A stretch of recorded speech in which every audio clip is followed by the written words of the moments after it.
안녕하세요. 박강사입니다.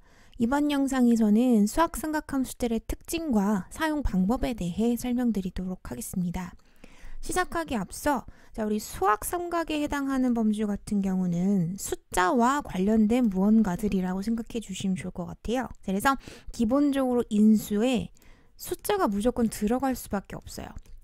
반면에 이후에 다루시게 될 통계 함수가 또 나오는데 비슷해요. 숫자를 가지고 뭔가를 하는 면에서 비슷은 한데 수학 삼각 같은 경우는 숫자를 가져다가 반올림을 한다던가 숫자를 가져다가 내림을 한다던가 숫자 자체를 인수로 사용하는 경우들이 많아요. 반면에 통계 함수 같은 경우는 여러분 통계가 되려면 기본적으로 숫자들이 있어야 통계를 구할 수가 있잖아요. 그렇다 보니 인수가 웬만하면 숫자 범위가 들어갈 수밖에 없어요. 그래서 둘 다 숫자를 가지고 사용하는 범주기는 하지만 수학 삼각은 주로 인수에 숫자가 들어가고 통계는 주로 인수에 범위가 들어간다 라는 특징 기억해 주시면서 함수 설명 들어주시면 좋을 것 같아요. 먼저 수학 삼각함수의 가장 대표라고 할 수 있는 썸 함수인데요. 썸은 2급에서는 일반 함수로 출제가 되지만 1급에서는 난이도가 워낙 낮다 보니까 배열 함수로 많이 출제가 되게 될 거고요. 썸 별거 없어요. 그냥 괄호 안에 들어있는 거 다 더해요. 다 더해서 총 합을 최종적으로 표시해주는 함수로구나. 그렇게 보시면 되겠고요. 아래 보시면 sum if 나와 있는데 앞으로 함수 이름에 이렇게 if가 들어있다는 얘기는 기본적으로 조건이 들어간다는 얘기로구나. 그렇게 이해하시면 암기하시기가 좋을 거예요. 한마디로 얘는 조건을 만족하는 것들만 골라다가 합계를 구하겠다. 그런 얘기가 되는 건데요. 인수는 크게 세 가지가 들어갑니다. 첫 번째는 조건 범위, 두 번째는 조건, 마지막은 합계 범위. 아래에 있는 예제를 봐주시게 되면 부서라는 범주 안에서 나는 총무부라는 조건을 만족하는 것들만 골라다가 매출액의 썸, 합계를 구하고 싶다. 그런 의미가 되게 되는 겁니다. 합계 범위가 아니라 조건 범위가 먼저 나온다 라는 거 주의해 주시고요. 세 번째 함수를 봐주시면 sum ifs예요. 이때 주의하실 건 조건이 붙긴 붙는데 위에 있던 건 if 단수 형태라면 아래에 있는 건 ifs 복수 형태가 되게 되는 거예요. 그래서 위에 있던 함수가 조건 딱 하나를 만족하는 합계를 구했다면 아래에 있는 함수는 조건들이에요. 복수의 조건을 만족하는 것들의 합계를 계산해주는 함수로구나. 그렇게 보시면 되겠어요. 이때 주의하실 것, sum if에서는 조건 범위가 먼저 나왔잖아요. 근데 sum ifs 같은 경우는 뭐가 먼저 나와요? 합계 범위가 먼저 나와요. 왜냐? if 쓰니까 조건이 2개일지 3개일지 5개일지 알 수가 없잖아요. 그렇다 보니 합계 범위가 먼저 튀어나오고 그 다음은 set예요. 범위 조건, 범위 조건, 범위 조건, 범위 조건입니다. 만약에 조건이 2개면 2세트가 들어가는 거고 조건이 3개면 3세트가 들어가게 되는 겁니다. 아래 예제 봐주시게 되면 매출액의 썸을 구할 건데요. 조건이 2가지라는 거죠. 부서가 총무부라는 조건 하나, 다음 호봉이 5호봉 이상이다 라는 조건이 하나. 두 조건을 다 만족하는 매출액들만 골라다가 합계를 구하겠다. 그런 의미가 되는 거예요. 2급에서는 이 함수 하나만 가지고도 문제가 출제가 되고 있기 때문에 인수 꼭 기억해 주셨으면 좋겠고요. 이어서 자릿수를 지정할 수 있는 함수들 마저 설명드리도록 할 텐데요. 먼저 int 같은 경우는 영어 단어 integer에서 따왔어요. 그래서 정수 형태로 변환시켜주는 역할을 하는 함수가 되게 되고요. trunc 함수 같은 경우에는 영어 단어 truncate라는 단어에서 따왔어요. 그래서 버리다 이런 뜻을 가지고 있는 함수거든요. 인수 보실게요. int는 숫자 딱 하나만 들어가요. 그랬을 때 담겨져 있는 숫자를 정수, 인티저 형식으로 변환해서 표시를 해주게 되고 트렁크도 역할은 비슷합니다. 숫자까지만 들어갈 수도 있고요. 자릿수 지정 가능합니다. 자릿수는 생략이 가능한 부분이에요. 만약에 자릿수를 생략하시게 되면 트렁크 역시나 정수 형태로 변환시켜서 표시를 해주게 되는데 2가지가 기능상 차이가 있어요. int 같은 경우는 실수를 정수로 내려서 표시를 하는 반면에 트렁크 함수 같은 경우는 버려서 표시를 해주게 돼요. 2가지가 무슨 차이가 있는지 추가 설명 좀 드려보도록 할게요. 예를 들어 수직선이 있어요. 여기가 0자리, 여기가 플러스 방향, 마이너스 방향. 그래서 마이너스 2, 마이너스 1이고 여기가 1, 2라고 가정할게요. 자, 그랬을 때 동일하게 양수값으로 1.2라는 실수를 int하고 트렁크 안에 담았다고 가정을 좀 하겠습니다. 자, 그랬을 때 기본적으로 int는 내린다고 했고 트렁크는 버린다라고 표현을 했잖아요. 자, int 안에 1.2를 담게 되면은 기본적으로 얘는 1하고 2 정수 둘 중에 누가 더 작아요? 1이 더 작잖아요. 그죠? 자, 그래서 1로 내려서 표시를 하는 개념이에요. 자, 그렇기 때문에 int 안에 1.2를 담아주시면 자, 그땐 1이 나와요. 자, 트렁크 함수 같은 경우에는 버리는 건데 얘는 지정된 자릿수가 없으면 뒤에 있는 실수 자리는 무조건 버려요. 자, 그렇기 때문에 역시나 결과는 동일하게 1이 나옵니다. 자, 근데 문제는 음수값이 들어갔을 때 상황인데요. 자, 만약에 int 함수 안에 마이너스 1.2라는 숫자를 집어넣었다고 가정을 할게요. 자, 그랬을 때 인티저는 계산을 해요. 자, 정수 마이너스 2하고 마이너스 1 중에 누가 더 작아요? 마이너스 2가 더 작잖아요. 그렇기 때문에 마이너스 2로 내려가는 개념이에요. 그래서 마이너스 1.2가 들어갔을 때는 인티저는 마이너스 2라는 결과값을 표시를 해주는 반면에 트렁크 함수 같은 경우에는 지정된 자릿수가 없으면 뒤에 있는 실수 자리는 무조건 버려요. 자, 그렇기 때문에 마이너스 1이라는 결과값이 나오게 됩니다.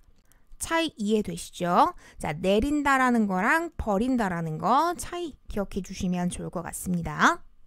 이어서 라운드 계열 보도록 할게요. 자, 라운드 하나 아시면 라운드 업과 다운은 뭐 따라오겠죠. 자, 라운드가 반올림, 자, 라운드 업은 올림, 자, 라운드 다운은 내림이 되게 되는데, 그럼 기본적으로 0부터 4는 안 올리고 5부터 9는 하나 올려 표시하는 거 알고 계시잖아요. 자, 그 적용하는 방법이 함수에도 동일하게 적용이 되게 됩니다. 그래서 라운드 업 다운, 인수 형태 다 똑같아요. 처음엔 숫자, 자, 그 다음 자릿수, 인수 두 가지가 들어가게 됩니다. 자, 라운드 계열은 다른 거보다 자릿수만 잘 지정하시면 돼요. 자, 그래서 자릿수 지정하는 방법에 대한 거 제가 아래쪽에 따로 표로 정리를 좀 해드렸는데, 자, 만약에 246,563.13684라는 실수가 있다라고 가정을 좀 해볼게요. 자, 그랬을 때 여러분 자릿수 지정하는 거는 이 중간에 있는 점자리 있죠. 그러니까 정수하고 실수를 구분해주는 점자리. 자, 이 점자리를 0자리라고 생각을 하세요. 자, 그리고 나서 왼쪽 방향이 마이너스 방향, 오른쪽 방향이 플러스 방향으로 생각해 주시면 자릿수 지정하시는 거 어렵지 않아요. 자, 예를 들어서 문제에서 소수 첫째 자리까지 반올림을 해라 라고 나왔다 가정할게요. 자, 그땐 1이 되는 것이고 둘째 자리면 2, 셋째 자리면 3이라고 적어주시면 되는 거예요. 자, 반대로 10의 자리에서 혹은 뭐 100의 자리까지만 표시해 이런 형태의 문제도 나오거든요. 자, 그때는 왼쪽 방향으로 가면서 마이너스 1, 마이너스 2, 마이너스 3과 같이 적어주시면 되는 거예요. 자, 이 공식 그대로 첫 번째 라운드 함수에 한번 적용을 해보도록 할게요. 26.132인데요. 자, 양수값으로 2라는 자릿수가 들어가져 있잖아요. 자, 그 말은 소수 둘째 자리까지만 표시를 하겠다라는 거겠죠. 자, 그러니 2에서 3으로 반올림이 되니까 26.13과 같은 결과값이 표기가 되는 것이고요. 자, 만약에 라운드 함수인데 제가 26.13이에요. 그 다음 자릿수 자리에 마이너스 1을 담았다고 가정을 할게요. 자, 그때는 뭐가 되겠어요? 자, 1의 자리는 표시를 안 하겠다는 거죠. 1의 자리에서 반올림을 해서 표시를 하겠다는 거예요. 자, 그래서 최종 결과값으로는 30과 같이 결과값이 나오는 게 라운드로구나. 그렇게 보시면 되는 겁니다. 화면 하단 봐주시면 ABS 나와 있어요. 자, ABS는 숫자의 절대값을 표시해주는 아이인데요. 수학적으로는 이런 식으로 표시하는 절대값 말하는 건데요. 자, 최종 결과값은 음수 빠지고 숫자값만 딱 표시되는 함수가 ABS구나. 그렇게 보시면 되겠는데요. 자, 그렇다 보니 ABS 같은 경우에는 주로 어떨 때 많이 나오냐면 차이값 같은 거 설정할 때 많이 나와요. 게다가 1급보다는 2급에서 출제 빈도가 높은 형태의 함수구나 라는 거 기억해 주시면 좋겠습니다. 자, 이어서 계산 형태의 함수들이에요. 자, SQRT 같은 경우는 제곱근을, 팩트는 계승을, 파워는 거듭 제곱값을 표시한다 이렇게 되어 있는데요. 자, 첫 번째 SQRT 같은 경우에는 이제 제곱근이에요. 자, 9가 들어가게 되면 여러분 3의 제곱이 9잖아요. 그죠? 그래서 결과값으로는 9를 표시해 주는 역할을 하는 아이가 SQRT구나. 그렇게 보시면 되겠고요. 이어서 팩트 함수 같은 경우에는 이제 계승값을 구해주게 되는데, 자, 팩트 안에 숫자 4를 담았다고 가정을 하게 되면 4를 마지막 값으로 인식을 하게 됩니다. 1부터 4까지를 전차적으로 곱해서 계산해서 표시를 해주는 역할을 하는 함수로구나. 그렇게 보시면 되겠고요.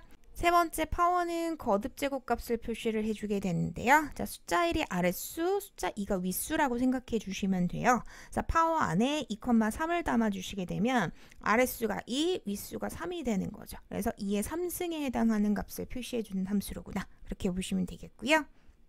이어서 쿼션하고 모드 같이 기억해 주시면 좋을 것 같아요. 자, 인수 형태도 똑같고 관련 있는 함수이기 때문에 같이 기억해 주세요. 자, 쿼션은 몫을 구해주고요. 자, 모드는 나머지를 구해주는 함수입니다. 그래서 인수 형태는 숫자 1, 숫자 2인데요. 그냥 쉽게 큰 수, 작은 수라고 생각하세요. 큰 수, 작은 수. 그래서 큰 수를 작은 수로 나누었을 때 몫은 쿼션, 나머지는 모드가 표기를 해주게 됩니다. 자, 오른쪽 예제 보시면 자, 20,3 했어요. 자, 20을 3으로 나눠주게 되면 몫은 6이면서 6, 38 빼고 남는 2가 나머지가 되잖아요. 자, 그 각각을 표시해주는 함수가 쿼션과 모드구나. 그렇게 보시면 되겠는데요. 자, 특히나 두 함수 중에서는 모두가 출제 빈도가 조금 더 높은 편이에요. 기억해 주시고요. 자, 이어서 하단 프로덕트 볼게요. 자, 프로덕트 같은 경우에는 괄호 안에 들어있는 걸 다 곱해서 표시를 해요. 자, 괄호 안에 들어있는 걸 싹 다 더해서 표시하는 게 썸이었다면 프로덕트는 다 곱해서 표시를 해주게 됩니다. 자, 마지막 특히 1급 하시는 분들한테는 너무너무 중요한 함수가 썸프로덕트예요. 자, 썸프로덕트는 2급에는 출제되지 않아요. 자, 1급에만 해당이 되는 함수다 보니까 난이도가 조금 높습니다. 자, 일단 썸프로덕트는요, 썸하고 프로덕트가 섞였다고 생각해 주시면 좋을 것 같아요. 그래서 썸은 합계였고 프로덕트는 곱하기였었잖아요. 그래서 곱한 프로덕트한 걸 썸 더해주는 역할을 하는 함수가 썸프로덕트구나. 그렇게 보시면 되겠는데요. 대응값끼리 곱한 값들의 누적된 합계를 표시해주는 함수다. 이렇게 되어 있는데, 자, 이때 주의하실 거는 다른 수학생각 함수들은 웬만하면 인수로 대부분이 다 숫자가 들어간다 초반에 말씀드렸잖아요. 그죠? 자, 근데 썸 프로덕트는 좀 예외예요. 자, 숫자를 담을 수가 없어요. 얘는 반드시 범위 단위로 인수 작업을 해주셔야 돼요. 숫자를 지정하시는 순간 에러가 나요. 그래서 이 부분 반드시 주의하셔야 되고요. 자, 썸 프로덕트는 난이도가 있기도 하고 출제 빈도도 높기 때문에 지금부터는 화면 전환해서 조금 더 자세하게 다뤄드리도록 할게요. 자, 썸 프로덕트, 인수가 어떻게 됐다? 숫자만은 들어갈 수가 없다. 그래서 범위 단위로 반드시 작업을 하셔야 된다. 라는 거 주의해 주시면서, 자, 화면 보시면 제가 이미 시트 작업을 해 놓았어요. 그래서 246 이렇게 세로 방향, 369 이렇게 세로 방향으로 입력값을 넣어 놨습니다. 자, 그랬을 때 지금부터 제가 하고 싶은 거는 저는 2하고 3 곱하고 4하고 6 곱하고 6하고 9를 곱해서 여기에다 각각의 곱한 값을 표시를 좀 해주고 싶은 거예요. 자, 우리가 방금 본 게 있으니까 자, 이때 뭐 쓰시면 되는 거예요? 프로덕트 함수 계산해 주시면 되는 거잖아요. 그래서 자, C의 1번 셀에다가 앞에 있는 두 개 더 곱하고 싶어 해서 각각 A의 1번과 B의 1번 셀을 담아주시기만 하면 상대참조 상태니까 클릭 드래그 당겨주시면 자연스럽게 남은 셀들도 곱한 값이 계산이 되겠죠. 자, 이어서 저는 이 곱해진 C열 항목 값들을 여기에다가 합계를 좀 구해주고 싶은 거예요. 자, 합계에 해당하는 건 역시나 앞에서 제가 썸이라는 거 사용하시면 됩니다. 라고 언급을 드렸어요. 그래서 이 부분에 해당하는 걸 썸 함수 안에 담아주시기만 하면 되는 거예요. 자, 지금껏 작업하신 거는 프로덕트 한 번 하고 썸 한 번, 그러니까 두 번에 걸쳐서 작업을 하셔야지만 각각 대응되는 값들의 누적 합계를 구할 수가 있었잖아요. 자, 이게 귀찮아서 한 번에 좀 해주고 싶은 거예요. 자, 그럴 때 사용하실 수 있는 함수가 썸프로덕트가 되게 되는 거예요. 적용해보면 다음과 같이 결과가 나오게 되는데요. 자, 썸프로덕트 함수 안에 A열 따로, B열 따로 각각의 대응값 범위를 잡아주시는 거예요. 그래서 요렇게 한 세트, 그다음 요렇게 한 세트. 자, 1번 범위와 2번 범위를 따로 잡아주시는 거예요. 자, 그렇게 되면 각 범위에서 처음 값끼리, 두 번째 값끼리, 세 번째 값끼리예요. 대응되는 값끼리 곱한 다음에 썸 더해주는 역할을 하는 함수가 썸 프로덕트로구나. 그렇게 보시면 되는 겁니다. 단 이때 주의하실 건 범위인데요. 자, 만약에 여러분이 범위를 첫 번째 범위는 3칸을 잡았어요. 근데 두 번째 범위를 2칸을 잡아요. 대응값이 마지막 6은 b잖아요. 그죠? 자, 그렇게 되면 당연히 에러가 나요. 자, 이건 가로 방향일 때도 마찬가지거든요. 자, 여기는 2칸을 잡았어요. 근데 아래는 3칸을 잡았어요. 자, 그럼 대응값의 개수가 맞지 않기 때문에 당연히 에러가 납니다. 자, 하나만 더. 자, 만약에 나는 2, 4, 6 세로를 하나를 잡았어요. 첫 번째 범위로. 근데 두 번째 범위를 3, 6, 9를 가로 범위로 잡은 거예요. 자, 그래도 결과가 나올까요? 자, 역시나 나오지 않습니다. 자, 범위 작업하실 때 주의하실 점이에요. 자, 개체수와 자, 방향 반드시 맞춰주셔야 돼요. 정말 주의해서 작업해 주셔야 되는 부분입니다. 개체수와 방향 맞춰서 꼼꼼하게 작업해 주셔야 결과 잘 나올 거예요. 이어서 실제 출제됐던 유형으로 추가 설명 한 가지만 더 드리도록 할게요. 자, 만약에 문제가 이런 식으로 표가 주어졌어요. 자, 학생별로 중간 기말 과제에 비율이 있나 봐요. 그래서 이 값들과 아래에 있는 비율값을 대응되는 값끼리 각각 곱한 다음에 최종 결과값을 총합으로 계산을 좀 해줘봐. 일종의 가중치 개념이 적용이 되는 거죠. 중간하고 기말에 조금 무게를 더 주겠다. 이제 그런 의미가 되는 거겠죠. 자, 이때 사용하시는 게 썸프로덕트 함수가 되게 되는 거예요.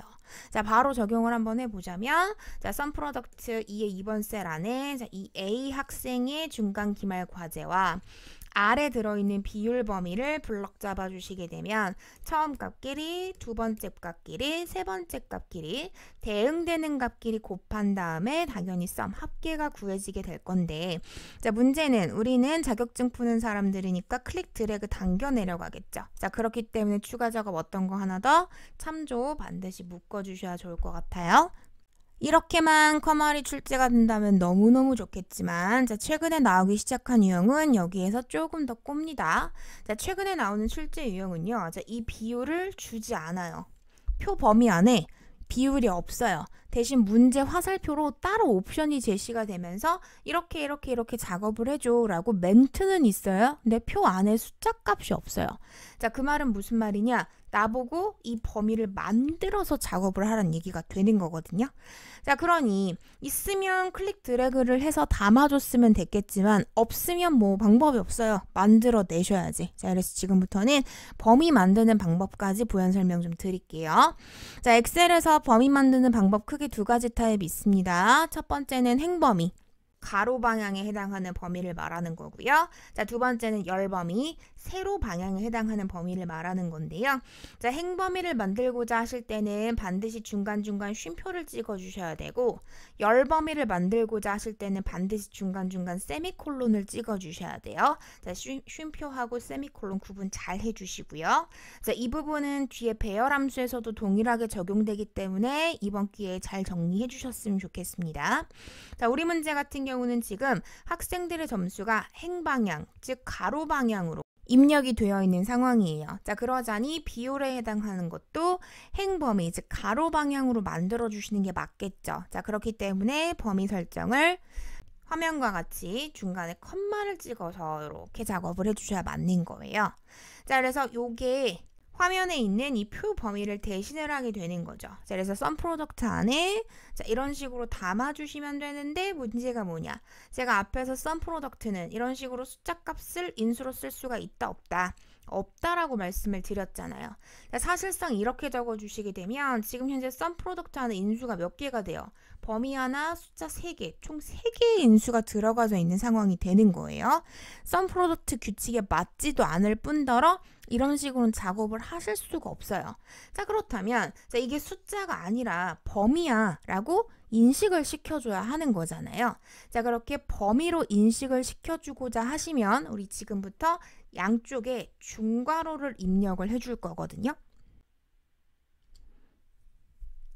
자, 이런 식으로 양쪽에 중괄호를 그려주시게 되면은 이 중괄호 안에 들어있는 건 각각의 숫자 값이 아니라 범위야 라는 의미가 되는 거예요. 자, 이렇게 되면 앞에 있는 범위 하나, 뒤에 있는 범위 하나, 즉 두 개의 범위가 담겨져 있는 함수가 되게 되는 겁니다. 자, 그래서 결론적으로는 1번과 같이 수식 작업을 하셔도 결과가 나오고요. 2번과 같이 수식 작업을 하셔도 결과가 동일하게 나와요. 근데 저희는 코말 1급이다 보니까 이런 식으로 표범위 안에 제시하는 문제는 거의 나오지 않고 수험자가 직접 문제를 보고 범위를 만들어서 작업해야 하는 형태의 문항이 조금 더 자주 출제가 되고 있습니다. 자, 난이도가 개정된 이후에 많이 어려워지고 있어요.